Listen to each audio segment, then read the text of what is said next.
Salute Bharat. Salute ഭാരതിൽ നമ്മോടൊപ്പമുള്ളത് മുതിർന്ന മാധ്യമപ്രവർത്തകൻ Shri KG ജ്യോതിർഘോഷാണ്. Sir നമസ്കാരം. നമസ്കാരം സാർ, ഇപ്പോൾ കേൾക്കുന്ന വളരെ ഒരു ക്യൂരിയോസിറ്റി, ആകാംക്ഷ ഉണ്ടാകുന്ന അല്ലെങ്കിൽ കേട്ടാൽ അതിശയം തോന്നുന്ന ഒരു വാർത്ത, ഈ കഴിഞ്ഞ ദിവസം സമാധാന ചർച്ചയുമായി, അതായത് പശ്ചിമേഷ്യൻ യുദ്ധത്തിൻ്റെ ഭാഗമായിട്ടുള്ള സമാധാന ചർച്ചയ്ക്ക് ഇറാൻ പ്രതിനിധികളെ വധിക്കാൻ ഇസ്രയേൽ അവരുടെ ചാരസംഘടന ഉപയോഗിച്ച് നീക്കം നടത്തിയിരുന്നു എന്നും ആ നീക്കം ഇറാനെ അറിയിച്ചത് അമേരിക്കയാണെന്നും ഒരു വാർത്ത വരുന്നുണ്ട്. സാർ, എന്തൊക്കെയായിരിക്കും സാർ അത്? ആ സംഭവം കേട്ടിടത്തോളം എന്താണ് സാർ, ഒന്ന് പറയാമോ? ഇത് ആദ്യമായിട്ട് ലോകം അറിയുന്നത് അമേരിക്കയിലെ പ്രധാനപ്പെട്ട രണ്ട് പത്രങ്ങളായ ന്യൂയോർക്ക് ടൈംസും വാഷിംഗ്ടൺ പോസ്റ്റും റിപ്പോർട്ട് ചെയ്തു. അവർ റിപ്പോർട്ട് ചെയ്യുന്നത് പെന്റഗൺ ഒഫീഷ്യൽസിനെ കോട്ട് ചെയ്തുകൊണ്ട്, അതായത് അമേരിക്കയുടെ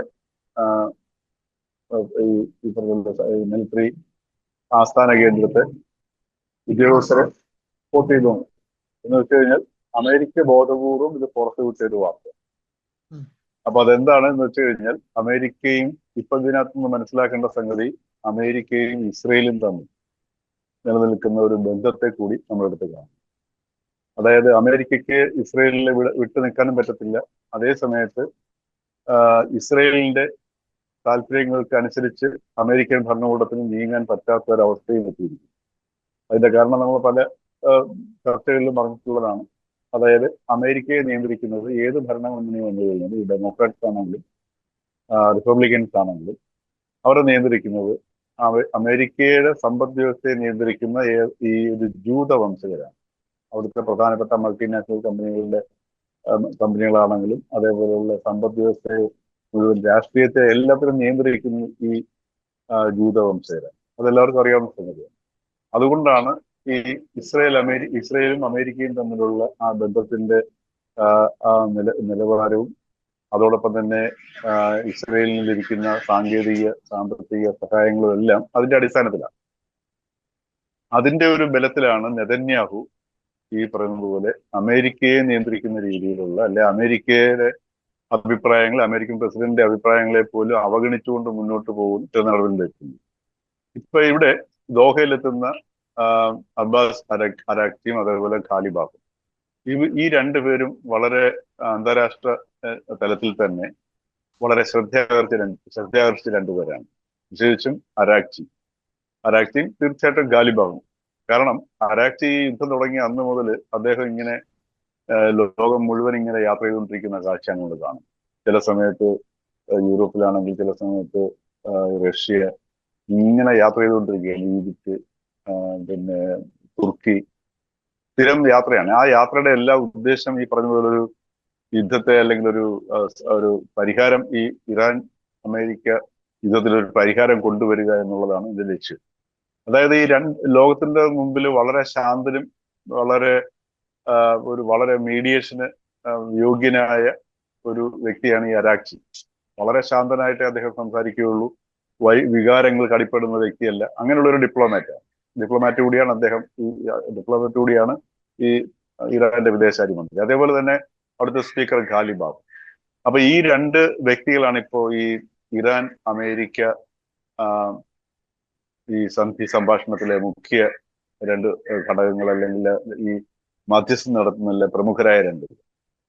അപ്പോൾ ഈ രണ്ടുപേരും കൂടെ ടെഹ്റാനിൽ അല്ലെങ്കിൽ ഇറാനിൽ ഇല്ലാണ്ടായി കഴിഞ്ഞാൽ പിന്നീട് വരുന്നത് ഒരു പൊളിറ്റിക്കൽ വാക്വം ആയിരിക്കും ഇറാനിൽ സംഭവിക്കുക.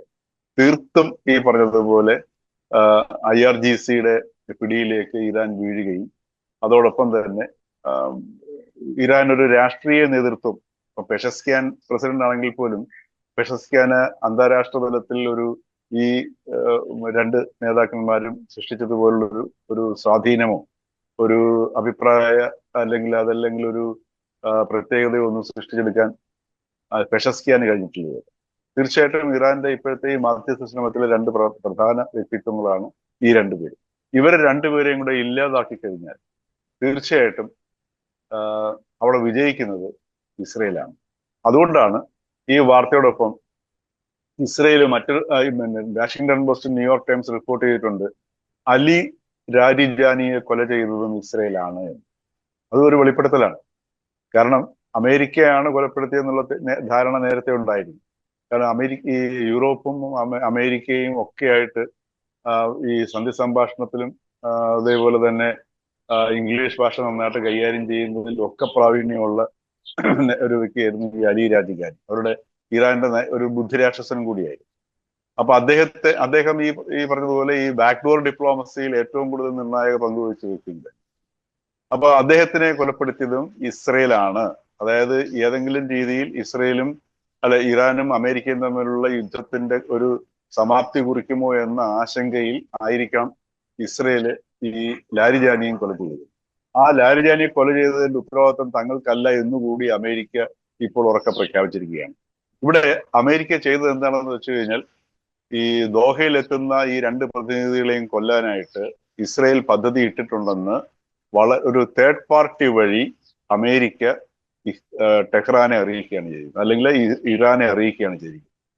അത് ഈ ഒരു കാരണവശാലും ഈ സന്ധി ഈ 60 ദിവസത്തിനകം ഇറാനും ഈ അമേരിക്കയും തമ്മിലൊരു പൂർണ്ണമായ സന്ധിയിൽ എത്തി പശ്ചിമേഷ്യൻ യുദ്ധത്തിൽ അവസാനം കാണണം എന്ന ഉറച്ച തീരുമാനം, ഉറച്ച ആവശ്യം അമേരിക്കയുടെ ഭാഗത്തു നിന്നുണ്ടായതിന്റെ ഭാഗം കൂടിയാണ് ഈ ഒരു നിലപാടിലേക്ക് അമേരിക്ക മാറിയത്. കാരണം ഇവർ രണ്ടുപേരും ഇപ്പോൾ കൊല ചെയ്യപ്പെട്ട് കഴിഞ്ഞാൽ സ്വാഭാവികമായിട്ടും ഈ ചർച്ചകളെല്ലാം അവതാളത്തിലാവുകയും പിന്നീട് IRGC ഈ യാതൊരു വിധമായിട്ടുള്ള രാഷ്ട്രീയ ഒരു മൂല്യമോ അതല്ലെങ്കിൽ ബാധ്യതയോ ഒന്നുമില്ലാത്ത ഒരു സംഘടനയാണ് തീർച്ചയായിട്ടും അവരുടെ ഒരു മിലിറ്ററി സേന എന്ന് പറയുന്ന IRGC.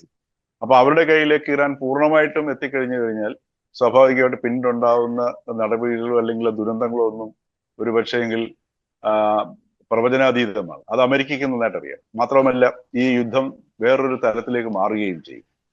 അപ്പോൾ ഈ ഒരു അവസ്ഥകളും ഒക്കെ ഒഴിവാക്കാൻ വേണ്ടി തന്നെയാണ് അമേരിക്ക വളരെ തന്ത്രപൂർവ്വം ഈ വിവരം ഈ ഇറാനെ അറിയിച്ചിരിക്കുന്നത്. ഇപ്പൊ ഇറാൻ അതിന്റെ പശ്ചാത്തലത്തിൽ കൂടി ആയിരിക്കും ഇസ്രയേലിനുള്ള ഒരു മുന്നറിയിപ്പായിട്ടാണ്, വ്യക്തമായ മുന്നറിയിപ്പായിട്ടാണ് പറഞ്ഞിരിക്കുന്നത്. ഏതെങ്കിലും കാരണവശാൽ അലി ഖൊമൈനിയുടെ ശവസംസ്കാരം അതിലേതെങ്കിലും രീതിയിൽ ആക്രമണങ്ങൾ ഉണ്ടായിക്കഴിഞ്ഞാൽ തിരിച്ചടി വളരെ ഗുരുതരമായിരിക്കും എന്ന് മുന്നറിയിപ്പ് നൽകിയിരിക്കുന്നു. മാത്രവുമല്ല, ഈ 4-ാം തീയതി മുതൽ തുടങ്ങി 9-ാം തീയതി വരെയാണ്, 9-ാം തീയതിയാണ് ഖമേനിയുടെ ഖബറടക്കം. ഈ ഖബറടക്കം വരെ 4 ദിവസം നീണ്ടു നിൽക്കുന്ന വൻ ഈ ആചാര പ്രകടനങ്ങളും ഒക്കെയായിട്ട് കൂട്ടപ്രാർത്ഥനയും ഒക്കെ ആയിട്ട് ആണ് ഈ ഖബറടക്കത്തെ അവർ പ്ലാൻ ചെയ്തിരിക്കുന്നത്. അവസാനം 2 കോടി ജനങ്ങൾ ഇതിൽ പങ്കെടുക്കുമെന്നാണ് അവർ പ്രഖ്യാപിച്ചിരിക്കുന്നത്.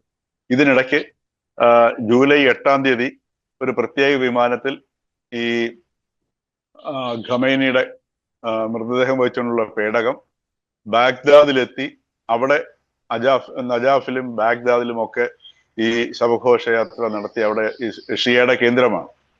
ആ ഷിയ കേന്ദ്രത്തിൽ അവിടെ എത്തിയിട്ട് അവിടെയുള്ള ആൾക്കാർക്കുള്ള അന്തിമോപചാരം അർപ്പിക്കാനും ഒക്കെയുള്ള ഒരു അവസരം ഒരുക്കിയിട്ടാണ് ഈ 9-ാം തീയതി ഇവിടെ ഈ ഖബറടക്കം നിശ്ചയിച്ചിരിക്കുന്നത്. അപ്പൊ ആലോചിച്ച് നോക്കണം, ഇത് ഇറാഖിലേക്ക് കൊണ്ടുപോകുന്നു, തിരിച്ചു കൊണ്ടുവരുന്നു.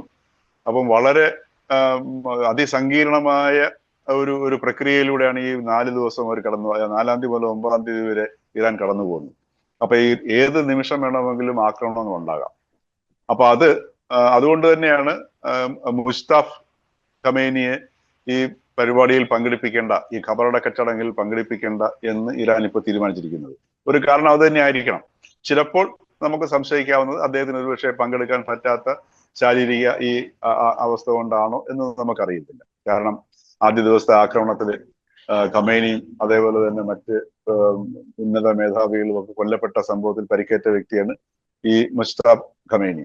അപ്പൊ അതിനെക്കുറിച്ച്, അദ്ദേഹത്തിന്റെ അവസ്ഥയെക്കുറിച്ച് പല പല വാർത്തകൾ കേൾക്കുന്നത് നമുക്കറിയില്ല. പക്ഷേ എങ്കിൽ ഇറാൻ പറയുന്നത് ഈ സുരക്ഷാ ഭീഷണി നിലനിൽക്കുന്നത് കാരണമാണ് അവര് ഈ ഖമേനിയെയും ഖബറടക്കത്തിൽ പങ്കെടുപ്പിക്കേണ്ട എന്ന് തീരുമാനിച്ചിരിക്കുന്നു. അപ്പൊ ഇത്ര വളരെ ഒരു അതിസങ്കീർണവും ഒരു സ്ഫോടനാത്മകവുമായ ഒരു സാഹചര്യത്തിലൂടെയാണ് ഇപ്പം ഇറാൻ കടന്നുപോയിക്കൊണ്ടിരിക്കുന്നത്. കാരണം ഏത് നിമിഷവും ഇസ്രയേലിന്റെ ഭാഗത്തു നിന്ന് ഒരാക്രമണം ഉണ്ടായിക്കഴിഞ്ഞാൽ ആ ആക്രമണം അത് അതുണ്ടാക്കുന്ന പ്രത്യാഘാതം എന്ന് പറയുന്നത് വളരെ വലുതായിരിക്കും. ഒരുപക്ഷെ നമ്മൾ ലോകം മുഴുവൻ ശ്വാസം അടക്കി നിന്ന് കാണുന്ന ദിവസങ്ങളാണ് ഈ 4-ാം തീയതി മുതൽ 9-ാം തീയതി വരെ എന്നുള്ളത്. കാര്യം ഇതിനിടയിൽ എന്തെങ്കിലും ഒന്ന് സംഭവിച്ചു കഴിഞ്ഞാൽ മനസ്സിലാക്കണം, ഫെബ്രുവരി 28-ാം തീയതി കൊല ചെയ്യപ്പെട്ട ഖമേനിയുടെയും അതുപോലെ മറ്റുള്ളവരുടെയും മൃതദേഹങ്ങൾ ഇറാൻ എത്ര ബോധപൂർവമായിട്ടാണ് അവരതിനെ ഒരു അവസരമാക്കി മാറ്റുന്നതിന് വേണ്ടി ശവസംസ്കാരം നീട്ടിവെച്ച് ആ മൃതദേഹങ്ങൾ സൂക്ഷിച്ചിരുന്നതെന്നുള്ള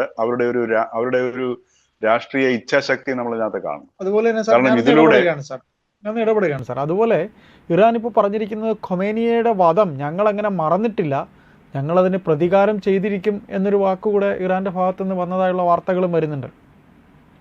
അതാണ് ഞാൻ പറഞ്ഞത്. അത് ഖമേനിയുടെ ഈ കൊലപാതകത്തെ ഒരു ചരിത്ര സംഭവമാക്കി ഈ ഷിയ ജനങ്ങളുടെ മനസ്സിൽ പ്രതിഷ്ഠിക്കാനുള്ള ഒരു ഏറ്റവും ഒരു സുഘടിതമായ ഒരു ശ്രമമാണ് ഈ 4, 5, 6, 7, 8, 9 തീയതികളിലൂടെ നടത്തുന്നത്.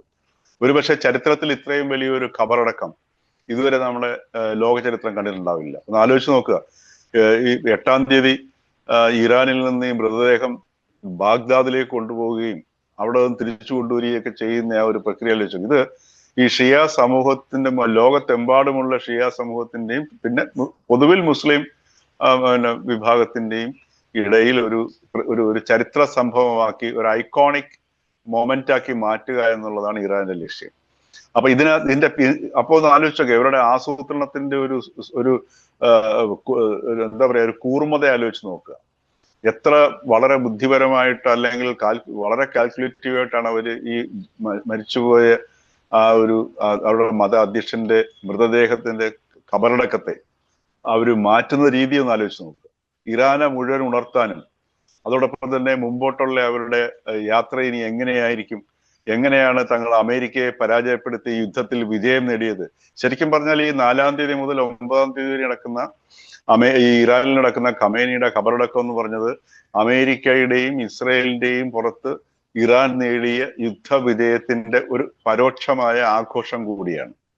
അപ്പോൾ ഈ രീതിയിൽ പല തലങ്ങളിലാണ് ഈ ചരിത്ര മുഹൂർത്തത്തെ അവർ സൃഷ്ടിച്ചുകൊണ്ടിരിക്കുന്നത്. അതോടൊപ്പം തന്നെ ഇറാന്റെ ഒരു ഉയർത്തെഴുന്നേൽപ്പും അവര് ഇതിനകത്തൂടെ അതിന്റെ ഒരു അടിച്ചുറപ്പിക്കൽ കൂടെ നടക്കുകയാണ് ചെയ്യുന്നത്. അപ്പൊ അങ്ങനെയുള്ള പല മാനങ്ങൾ അടങ്ങുന്നതാണ് ഈ വരുന്ന 4-5 ദിവസം. ഇതിനിടയ്ക്ക് എന്തെങ്കിലും ചെറിയൊരു സംഗതി ഉണ്ടായി കഴിഞ്ഞാൽ അത് വൻ പ്രത്യാഘാതം ഉണ്ടാക്കും എന്നുള്ളതിന് സംശയമില്ല. അതുകൊണ്ടുകൂടി തന്നെയാണ് അമേരിക്ക ഈ മുന്നറിയിപ്പ് ഇപ്പൊ നൽകിയിരിക്കുന്നത്. ഇനി എന്തെങ്കിലും ചെയ്തു കഴിഞ്ഞാൽ അത് ഇസ്രയേൽ ആയിരിക്കും അതിന്റെ ഉത്തരവാദി എന്നും ഇസ്രയേലിന് ഉണ്ടാകുന്ന നാശനഷ്ടങ്ങളോ അതല്ലെങ്കിൽ ഉണ്ടാകുന്ന ദുരന്തങ്ങൾക്കോ തങ്ങൾ ബാധ്യസ്ഥരല്ല എന്ന് അമേരിക്കൻ പ്രസിഡന്റ് അല്ലെങ്കിൽ അമേരിക്കൻ ഭരണകൂടം അമേരിക്കയിലെ ജൂതവംശരെയും ലോകത്തെ അറിയിക്കുകയും കൂടി ചെയ്തിരിക്കുകയാണ്. അതാണ് ഇതിന്റെ ഇപ്പോഴത്തെ ഈ ഒരു ഏറ്റവും വലിയ പ്രസക്തി. അതുകൊണ്ടാണ് അമേരിക്കൻ ഭരണകൂടത്തിന്റെ താല്പര്യത്തിന് വിധേയമായിട്ട് ഈ വാർത്ത പുറത്തുവിട്ടത്. ഇനി എന്തെങ്കിലും സംഭവിക്കുകയാണെന്നുണ്ടെങ്കിൽ അത് അമേരിക്കയിലെ ഈ പറഞ്ഞ സമ്പദ്ഘടനയെ നിയന്ത്രിക്കുന്ന ജൂതവംശർക്കുള്ള ഒരു മുന്നറിയിപ്പും കൂടെയാണ്. ട്രംപിനെയും അല്ലെങ്കിൽ അവിടുത്തെ എല്ലാ രാഷ്ട്രീയ പാർട്ടികളെയും നിയന്ത്രിക്കുന്ന ഈ ജൂതവംശർക്കുള്ള ഒരു മുന്നറിയിപ്പ് കൂടിയാണ്. ഇനി എന്തെങ്കിലും ഇസ്രയേൽ ചെയ്തു കഴിഞ്ഞാൽ ഇസ്രയേൽ തന്നെയായിരിക്കും ഉത്തരവാദി, തങ്ങൾ അതിന് ഉത്തരവാദിയല്ല എന്നുള്ളത്. ഇത് അവിടെയാണ് പറഞ്ഞത്, ഇത് അമേരിക്കക്കകത്തുള്ള ആഭ്യന്തര രാഷ്ട്രീയത്തിന്റെ പശ്ചാത്തലമുണ്ട്, അതിന്റെ ഘടകങ്ങളുണ്ട്. അതോടൊപ്പം തന്നെ ഈ യുദ്ധത്തിൽ നിന്ന് എങ്ങനെയെങ്കിലും പിന്മാറണം എന്ന അമേരിക്കൻ പ്രസിഡന്റ് ട്രംപിന്റെ എന്താ പറയാ അദ്ദേഹത്തിന്റെ ആഗ്രഹം മാത്രമല്ല അനിവാര്യമായ ആവശ്യമാണ്. ഇതെല്ലാം സൂചിപ്പിക്കുന്നതാണ്.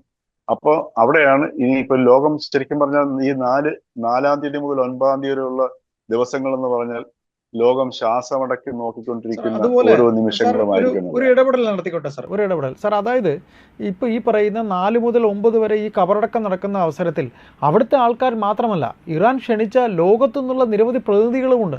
അപ്പോൾ ആ അവസരത്തിൽ ഇസ്രയേൽ ഇങ്ങനെ പെരുമാറുമെന്ന് നമ്മൾ ധരിക്കേണ്ടതുണ്ടോ? അങ്ങനെ പെരുമാറിയാൽ തന്നെ അത് ലോകരാഷ്ട്രങ്ങൾക്കിടയിൽ വളരെയധികം ചർച്ചയാവില്ലേ?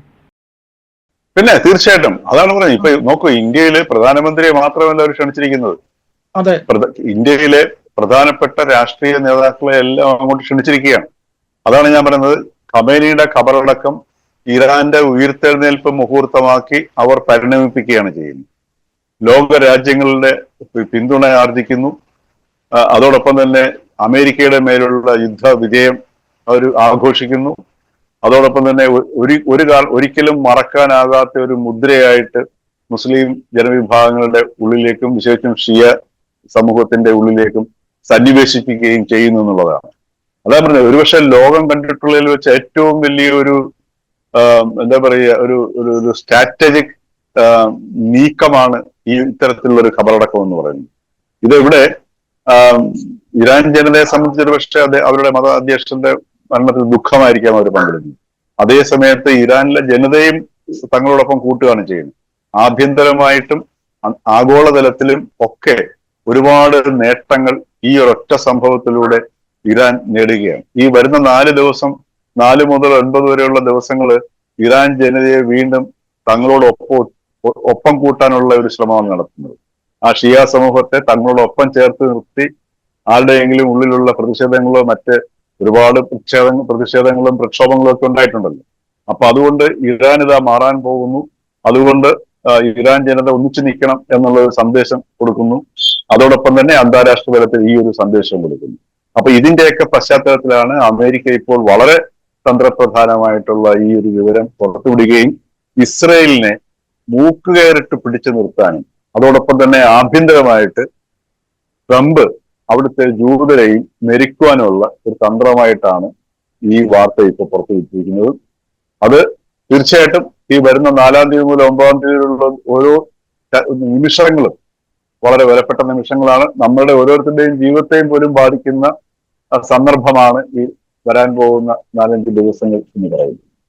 അപ്പോൾ അതിന്റെ ഒരു പശ്ചാത്തലത്തിലുള്ള വേണം ഈ അരാക്ഷിയെയും താലിബാസിനെയും കൊല ചെയ്യാൻ ഇസ്രയേൽ പദ്ധതിയിട്ടു എന്നുള്ളത് അമേരിക്ക അല്ലെങ്കിൽ വാഷിംഗ്ടൺ പോസ്റ്റും ന്യൂയോർക്ക് ടൈംസും ഒരേ സമയം പുറത്തുവിട്ടതും അതോടൊപ്പം അലി ലാരിജാനിയുടെ കൊലപാതകത്തിൽ അമേരിക്കയ്ക്ക് പങ്കില്ല എന്ന് വെളിപ്പെടുത്തിക്കൊണ്ടുള്ള പ്രസ്താവന, അതും വ്യക്തമായിട്ട് ഇസ്രയേൽ തന്നെ നടത്തിയതാണെന്ന് ആ റിപ്പോർട്ടിൽ പറയുകയും ചെയ്യുന്നു.